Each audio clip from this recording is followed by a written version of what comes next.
মহান আল্লাহ তার অতুলনীয় সৃষ্টি কুশলতায় মহাবিশ্ব সৃষ্টি করেছেন, আর সেই সৃষ্টির অন্যতম কুশলতা হল পৃথিবী। কোরআনের বর্ণনায়ও স্থান পেয়েছে পৃথিবীর প্রাকৃতিক সৌন্দর্যের সমাহার ও বৈচিত্র্য। পৃথিবীকে যে উপাদানগুলো দিয়ে সাজিয়েছেন তার মধ্যে একটি হল নদ নদী। তবে পৃথিবীকে শোভামণ্ডিত করা এমনও কিছু নদী রয়েছে যার উৎপত্তি জান্নাতে।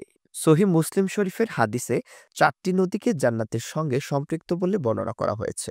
বলা হয়েছে, রাসূলুল্লাহ সাল্লাল্লাহু আলাইহি ওয়াসাল্লাম বলেছেন, পৃথিবীতে এমন ৪টি নদী প্রবাহিত হয়েছে যেগুলো জান্নাতের নদীগুলোর অন্তর্ভুক্ত। এই নদীগুলো শুধু ভৌগোলিকভাবে গুরুত্বপূর্ণ নয়, বরং তাদের ঐতিহাসিক ও আধ্যাত্মিক তাৎপর্য ইসলামের ঐতিহ্যকে আরও সমৃদ্ধ করেছে। ১ নাম্বার, ফোরাত নদী।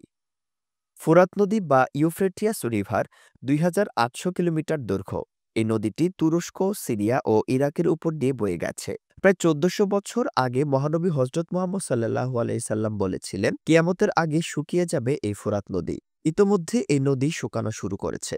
আবু হুরায়রা রাদিয়াল্লাহু তাআলা আনহু হতে বর্ণিত, রাসূলুল্লাহ সাল্লাল্লাহু আলাইহি ওয়াসাল্লাম বলেছেন, ততক্ষণ পর্যন্ত কিয়ামত সংঘটিত হবে না যতক্ষণ না ফোরাত নদী শুকিয়ে যায় এবং তার মাঝ থেকে একটি স্বর্ণের পাহাড় উন্মোচন হয়।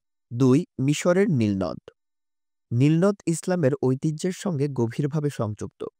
রাসূল সাল্লাল্লাহু আলাইহি সাল্লাম বলেছেন, নীল ও ফুরাত জান্নাতের নদীগুলোর মধ্যে রয়েছে। এই নদীটি নবী মুসা আলাইহিস সালামের জীবনের গুরুত্বপূর্ণ অংশ, কারণ তার মা ফেরাউনের আদেশ থেকে তাকে রক্ষা করার আশায় নীল নদে ভাসিয়ে দেন। ৩. তুরস্কের জয়হান নদী। সহিহ মুসলিমে জয়হান নদীকে জান্নাতের নদীগুলোর মধ্যে একটি হিসেবে উল্লেখ করা হয়েছে।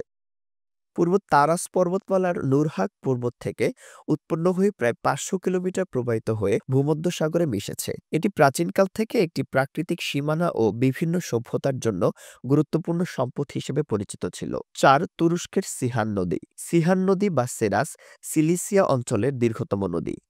এটি প্রায় ৫৬০ কিলোমিটার প্রবাহিত হয়ে ভূমধ্যসাগরে মিশেছে। সিহান নদী কৃষি এবং বিদ্যুৎ উৎপাদনের জন্য গুরুত্বপূর্ণ ভূমিকা পালন করে। রাসূল সাল্লাল্লাহু আলাইহি সাল্লাম বলেছেন, সিহান ও জায়হান, ফোরাত এবং নীল প্রত্যেক নদী জান্নাতের নদ-নদীসমূহের অন্যতম। কাউসার নদী। জান্নাতের নদীমালার মধ্যে একটির নাম কাউসার, যা শেষ নবী সাল্লাল্লাহু আলাইহি সাল্লামকে হজ রূপে দান করা হয়েছে।